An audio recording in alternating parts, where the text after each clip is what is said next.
It's all for liability bullshit. They want to have all this 10 years back shit. I'm all recording, okay? Okay, they want to have. So should I start over or should I start right now? Yeah, just talk about what you said about the minimum floor for the mileage, but I'm going to record it in like probably 5 minutes, so abbreviate it. Now, so I want to. This is what something just as a theory in my own head. So this has nothing to do with anything but see what you guys think. We've all done the application. It's fucking 10 years back. You got to have all this shit and all these things, and so the government or whoever can, make sure that they're hiring a professional driver. Yeah. Because it's all liabilities. It's all so they can say, well, he checked all the boxes. But at the same time, it's all bullshit because they're not hiring all these guys. It's all fake bullshit. Nobody's fucking filling them out. Nobody's doing nothing. And all that does is create just a whole bunch of paperwork, a whole bunch of jobs for people to do the paperwork that doesn't need to be in our industry anyway. All we need to do to incentivize hiring professional carriers, God dang, all that we need to fix all these problems is have a stable professional driver wage that creates a situation where carriers, they don't need to do 50 years of paperwork to prove that a driver is professional, because they have to hire a professional because they have to pay a professional wage that guarantees being a pilot. Pilots are vetted pretty good because they get a really good wage. They have a really, professional job. Just trucking is a professional job, but the people got greedy and now they've sacrificed road safety and people's safety for, trying to think, well, we'll just put any old guy in his truck and drive it and it'll be all right. And hopefully it'll be all right. That's where we're at. So just seeing all that paperwork, I'm like, man, this all is a joke. It really doesn't do anything. I mean, the whole industry is proof of that. What do you guys think about that? Does that make sense? Yeah, of course. Perfect sense. Yeah. Jack, professional trucking industry. Professional drivers. Like I was telling this guy yesterday, hey, when the economy goes down, you don't have to rob the trucker. All you got to do is move the industry to a merit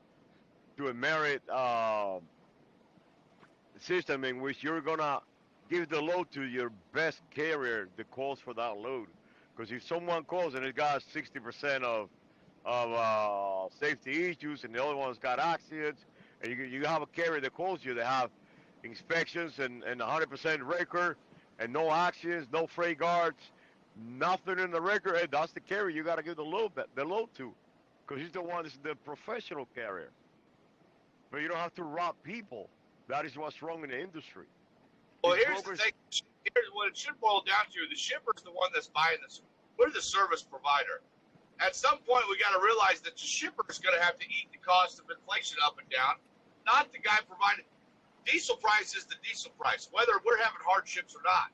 That should be how our industry's ran. Our fucking rate should be what it is, and if you can't afford to haul it, well, I guess you don't haul your shit, or you figure it out. That's what we've had to do with every other industry. It's time we start acting just the same way and be a real industry. Exactly. Because they're saying, oh, this is communism. Oh, wait a minute. But we got to lose money. So everybody makes money. And then, oh, because the shipper not going to have any money. So if the shipper don't have any money, don't have the shipper sending anything out at the trucker's expenses. That is totally wrong. What is it? 8% of a company's shipping? Isn't that what their shipping costs? Usually it's about 8 or 10%. It's all they're out for shipping anyway on the products. But you know what's really screwed up? Fuel went up, and brokers went back to the shippers saying, hey, we need more money, and then they don't want to pay us that money. They want to put it in their pocket. They don't want to pay. Yep. And then who ends up paying the inflation costs and the shipping costs? The American people, and that's not what they went to Congress for back in 1979. Contract. They didn't go back to the shippers to ask for more money. These rates are coming from the brokers, what they've been taking already. The rates have been coming $5 a mile from the shipper. These brokers did not go back to their shippers and renegotiate a contract. They just had to come out of pocket. This is what they say, oh, we're coming out of pocket. They're not coming out of their own money. They're coming out of money on that rate that they've already considered to be their own. That's the thing.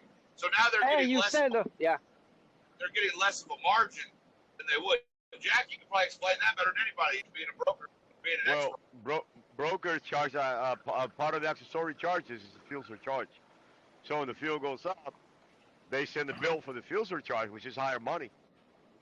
And the higher amount of money, meant to say, I'm sorry. And that higher amount of money, instead of passing it on to us, because we're the ones that got to get those accessories, no, we don't get it. We don't get anything. They make actually more money when fuel goes up. Oh, were you going to say, Mikey? And then like David say, right? The brokers are saying, they're saying this and that, this and that. So, yeah, because we don't see what they're, we know it, but we don't see what they're really doing. And that's why we want transparency before booking the load. And a lot of people are not understanding that. I was talking to a guy. I was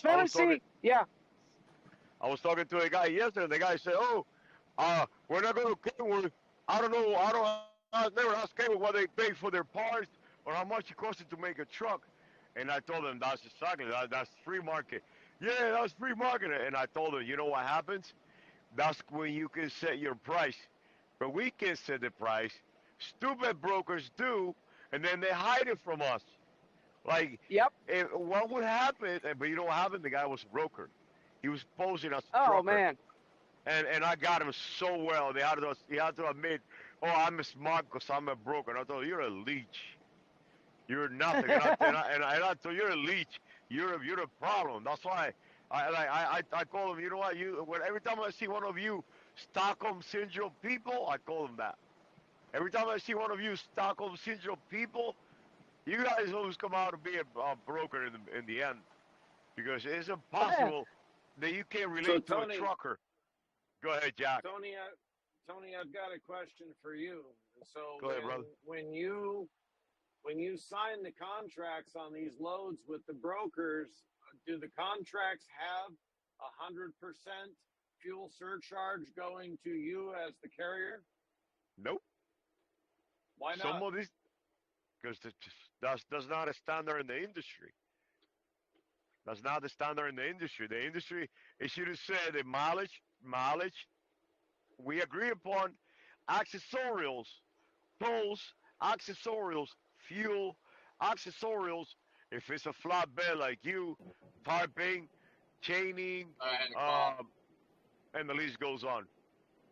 But you, Jack, want me to send you? Matter of fact, I'm gonna send you this Raycon I got today, so you can see it for yourself. Okay. Don't even have fuel surcharge included. It's just one rate. Go ahead. My contract does include 100% pass through on fuel surcharge. So, you know, fuel surcharge is set. It's a floating rate based on fuel prices, national average. So I can look that up independently, and if they don't pass it through 100%, I can sue them. Right. But that, you work for a company, and probably the same shipper, and you have it organized. But out here, this is what I'm saying, this is exploitation. Out here in the real world, like I call it, you ask the broker for accessorial fuel surcharge. Oh, it's included in the rate. Well, that's what you got. That's what you're gonna get. You can say, hey, I wanted like $1,400 for this run, and the fuel surcharge. Nope, there's no such a thing. Alrighty, brother, I'm gonna stop recording, okay? Because it's almost 10 minutes. All right, brother. Alrighty, bro. Transparency before booking the load. Truckers join McCownUSA.com and sign the petition AFFTRA.org to demand mandatory $1 minimum per mile for experienced OTR company drivers. Mandatory $5 minimum per mile for carriers and own operators. End of blog. Yep.